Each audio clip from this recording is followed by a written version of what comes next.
Alright, what's up guys, DJ DrawgZ here, and today I have another video for y'all, and today it's about the software Virtual DJ and it's a review on their latest update to it, Virtual DJ version 8.2. Now, the original format for the new Virtual DJ was version 8, separate from version 7, and the version 8 was definitely a huge step. It definitely just put Virtual DJ in a more professional realm, but with 8.2, it just gets even better.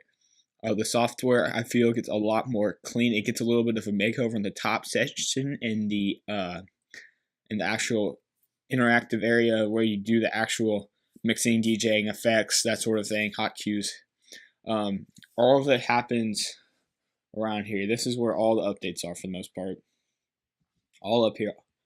So let's jump in right to it. So the searching section for the most part stays the same.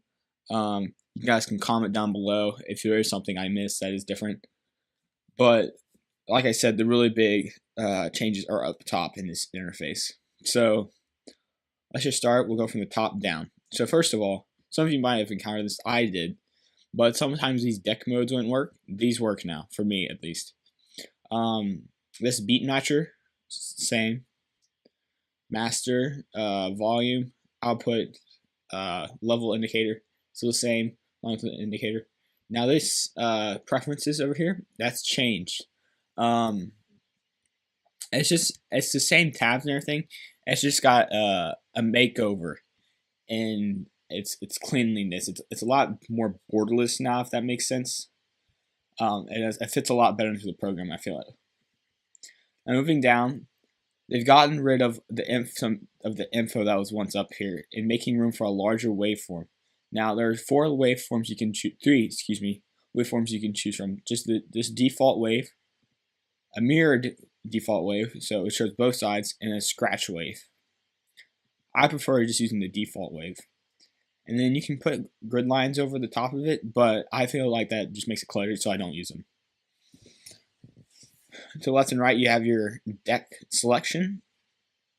So deck A, deck B.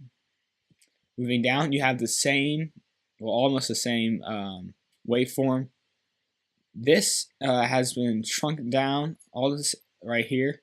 The timer mating used to be more up here, I believe, but it's now down here. And actually, I like it down here. It makes it a lot more uniform, a lot more clean. Moving down this area over here, the jog wheel section really is actually the same. That's just smaller. And the reason it's smaller is they've made room to fit the effects, loop, and hot cues, but they're calling it pad since it has more than hot cues now into it. So the effects, instead of being over down here, they've moved to over here for each side, and then they've made it so you just flip it on and off like that instead of that weird gear looking button.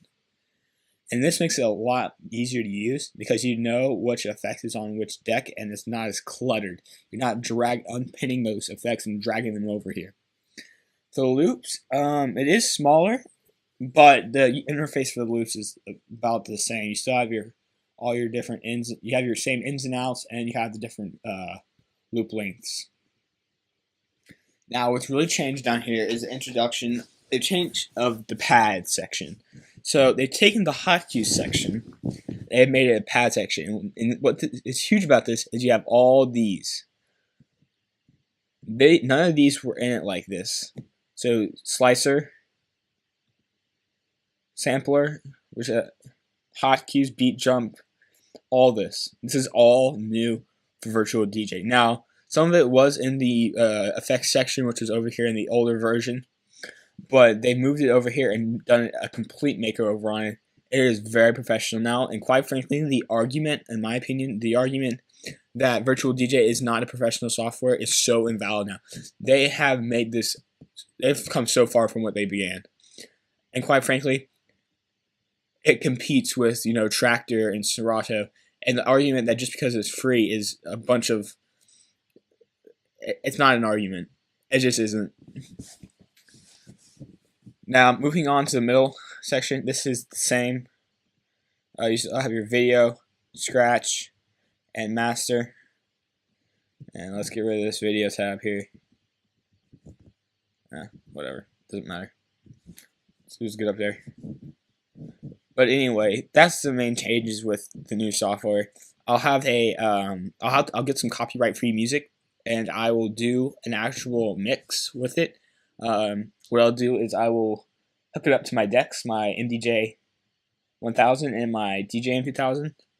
I'll hook it up to that, which is what I normally do, and I will record a set with copyright-free music of my decks and a screenshots, video, whatever you want to call it, of the virtual DJ, show you how it's working inside of it. But yeah, that's it for this video, guys. If you have a topic you'd like to see reviewed in a future video, go ahead and comment down below. Like and subscribe, practice and enjoy, and once again, I'll see you next time. Peace out.